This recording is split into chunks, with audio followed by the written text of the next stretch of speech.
मिनश्शैतानिर्रजीम बिस्मिल्लाहिर्रहमानिर्रहीम। मेरी तरफ से तमाम सुनने और देखने वाले बहन भाइयों को अस्सलाम वालेकुम वरहमतुल्लाहि वबरकातुहू।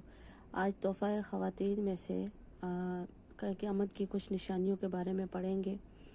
और क्योंकि हम जिस दौर में हैं ये क़यामत का ही दौर है, तो इसमें जो निशानियाँ बताई गई हैं आज से कई साल पहले बताई गई हों तो तब तो लोगों ने कहा होगा शायद ऐसा नहीं है, लेकिन आज जिस दौर में हम हैं अब हमें यकीन करना और अपनी आँखों से देखना हमारे लिए अब ऐसा कुछ भी नामुमकिन नहीं है, क्योंकि ये सब कुछ इसी दौर में अभी हो रहा है।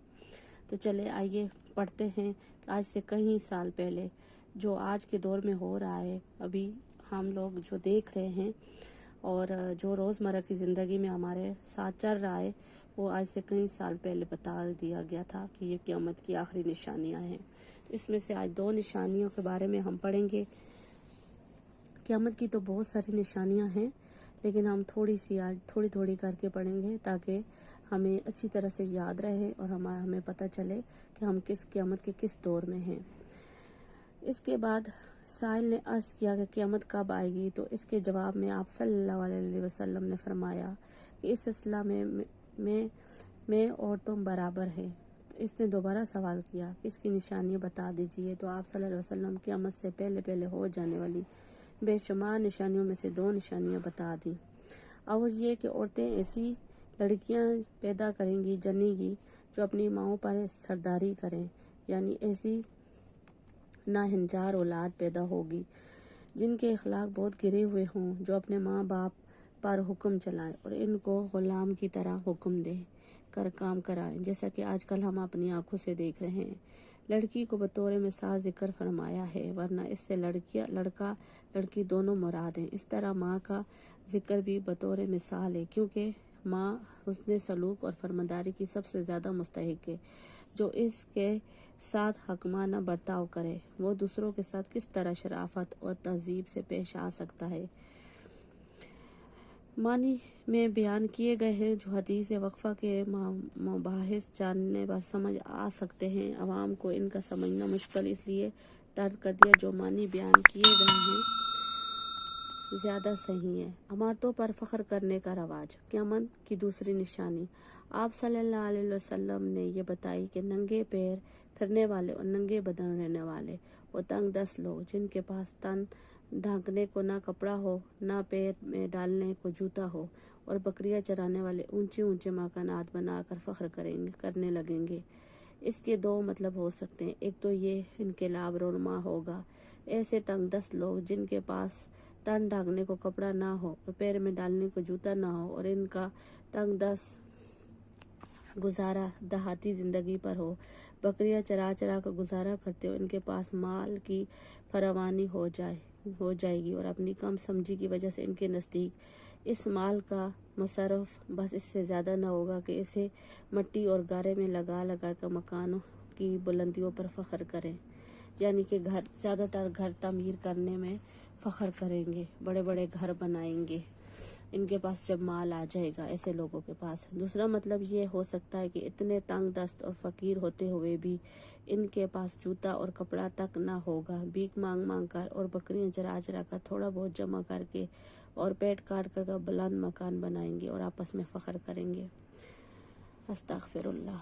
गूंगे बहरे नंगे बादशाह, लेकिन ये पहला मतलब दूसरी रवायत के ज़्यादा करीब है जो हज़रत अबू हुरैरा रज़ी अल्लाह तआला से मरवी है, और वो ये है कि जब तू नंगे पैर नंगे बदन वाले गूंगे बहरे लोगों को देखे वो ज़मीन के बादशाह बनेंगे। इस हदीस से मालूम हुआ है कि तंग दस्त और मुफलिस लोग जो अखलाक में इतने गिरे हुए हों कि हक सुनने से बहरे और हक के बोलने से गूंगे होंगे, इनको इक़्तिदार मिल जाएगा और दौलत मिलने पर बुलंद मकानात बना बना कर अपनी बड़ाई भी जताएंगे। हज़रत अबू हुरैरा रज़ी अल्लाह तआला अन्हु की रवायत में ये भी है कि सल्लल्लाहु अलैहि वसल्लम ने आखिर में फरमाया कि क़यामत का इल्म इन्हीं 5 चीज़ों में है जिनको अल्लाह के सिवा कोई नहीं जानता। ज़िक्र सूरह लुक़मान की आखिरी आयत में है।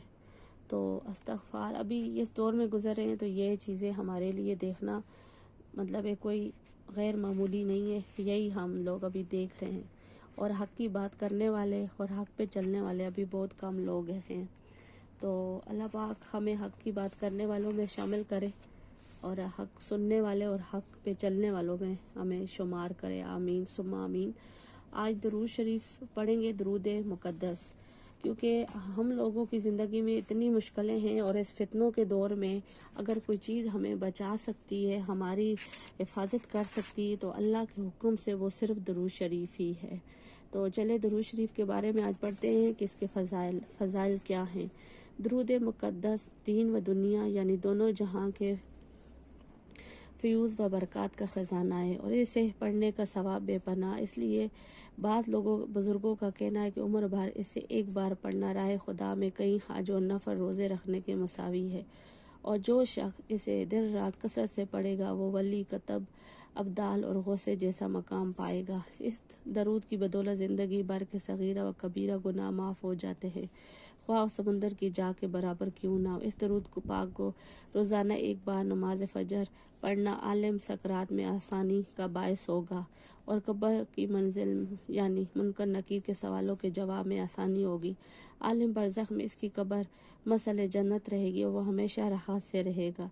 क़यामत के रोज़ जब वो दोबारा ज़िंदा किया जाएगा तो इसका चेहरा 14वीं चांद की तरह चमक रहा होगा। दूसरे लोग देखकर हैरान होंगे और सोचेंगे ये कोई नबी ना हो। तो अल्लाह ताला की तरफ से जवाब मिलेगा, ये नबी तो नहीं है, ये आप सल्लल्लाहु अलैहि वसल्लम का एक अदना उम्मती है, क्योंकि ये उन पर सच्चे दिल से दुरूद मुक़द्दस पढ़ा करता था, इसलिए इसे यह मकाम मिला है। फिर जब हशर नशर होगा तो हुजूर आउद को दुरूद शरीफ के पढ़ने वाले को फरिश्ते अमाल नामा से सीधे हाथ में देंगे और मीज़ान में इस दुरूद पाक की बरकत से इसकी नेकियों का पलड़ा भारी रहेगा। ऐसे नबी करीम सल्लल्लाहु अलैहि वसल्लम की शफात नसीब होगी और बिला हिसाब जन्नत में दाखिल होगा। सुबहान अल्लाह। अगर कोई 7 जुमेरात इस दुरूद पाक को तहज्जुद के वक़्त 11 मरतबा पढ़े तो इस जिस्म की तमाम बीमारियों से शफा मिलेगी। और अगर कोई इसका तवीज़ बनाकर गले में डाले तो वह सेब और तंग करने वाले शयातीन से महफूज रहेगा। दुरूद पाक पढ़ने वाले की दुआ कबूल होती, इसलिए जो शख्स चाहे इसे ख़ास मकसद के लिए कोई भी ख़ास मकसद हो तो दुआ ज़रूर कबूल होगी।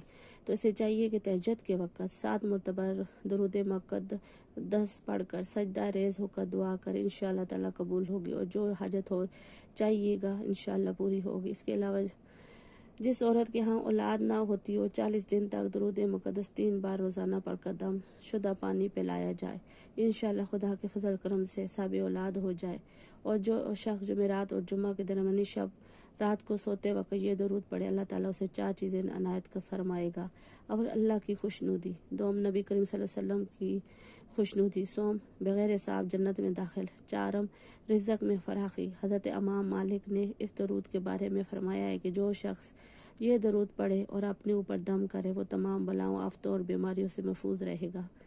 और यहाँ बीमारियों से आता है कि आजकल के दौर में कितनी बीमारियाँ हैं, तो ये हम अपने बच्चों के लिए, अपनी फैमिली के लिए इस दरूद को रोज़ाना पढ़ने का मामूल बना लें तो मेरे ख्याल में कोई ज़्यादा टाइम भी नहीं लगता सुबह की नमाज के बाद।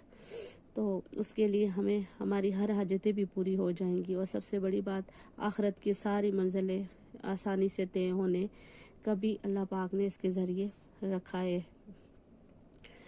तो आगे करते, अगर दुरूद पाक को पढ़े तो इनकी दर्जात बुलंद होते हैं। जो शख्स आप सल्लल्लाहु अलैहि वसल्लम की ज़ियारत की गर्ज से इस दरूद पाक को रात को सोते वक्त 40 रोज़ तक पढ़े, इंशाअल्लाह अल्लाह आप सल्लल्लाहु अलैहि वसल्लम की ज़ियारत नसीब होगी। तो ये दुरूद मुक़द्दस है। तो ये किसी जगह भी, किसी बुक में भी आपको आसानी से मिल सकता है और ये अपने मामूल इसका बना लेना चाहिए और ताकि अल्लाह पाक हमें हर बीमारियों से, मुसीबतों से दुनिया में भी निजात दे और आखिरत के तमाम मंजिलें हमारी आसान कर दे, क्योंकि आखिरत की मंजिलें ही सबसे मुश्किल हैं। और इसके अलावा सुबह शाम आऊज़ु बिल्लाहिस समीइल अलीम मिनश शैतानिर रजीम ये 3 बार पढ़ना है। तो इसके पढ़ने से, ये सूरत हशर की आखिरी 3 आयतें हैं, एक बार पढ़े इस पर 70,000 फरिश्ते मुकर्रर कर देते हैं जो शाम तक इस्तिग़फ़ार करते हैं।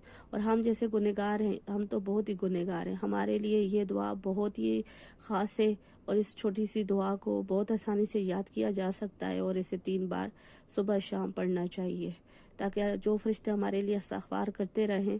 तो और इसमें यह भी लिखा है कि वो अगर मर भी गया तो शहीद की मौत मरेगा। और 70,000 फरिश्ते सुबह तक इसके इस्तग़फ़ार करेंगे, और जो रात को पड़ेगा वो शहीद मरेगा।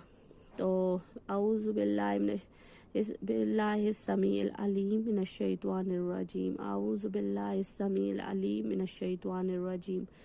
तो आई होप आपको मेरी ये वीडियो पसंद आई होगी। अगर पसंद आई है तो इसे लाइक कीजिए, शेयर कीजिए और लाइक कीजिए। और इस तरह से छोटी छोटे दुआएं जिनकी बरकत से हमारी ज़िंदगियों में आसानियाँ, रहमतें अल्लाह की और रिज़्क़ की फरहानी और हमारी मुश्किलात सब दूर हों, और दुरूद शरीफ के ज़रिए हमारी आखरत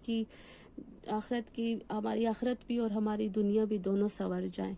और जो हम हदीस पढ़ते हैं, हदीस से हमारे ईमान को मजबूती मिलती है और हमें इल्म मिलता है और हमारे इल्म में इजाफ़ा होता है, और इस तरह हमारा ईमान बढ़ता है। तो अल्लाह पाक हमारी इस छोटी सी कोशिश को कबूल करे और अल्लाह पाक हमें इस पर अमल करने की तौफीक दे। इसी के साथ ये वीडियो एंड करती हूँ। अल्लाह हाफ़िज़, अल्लाह निगहबान।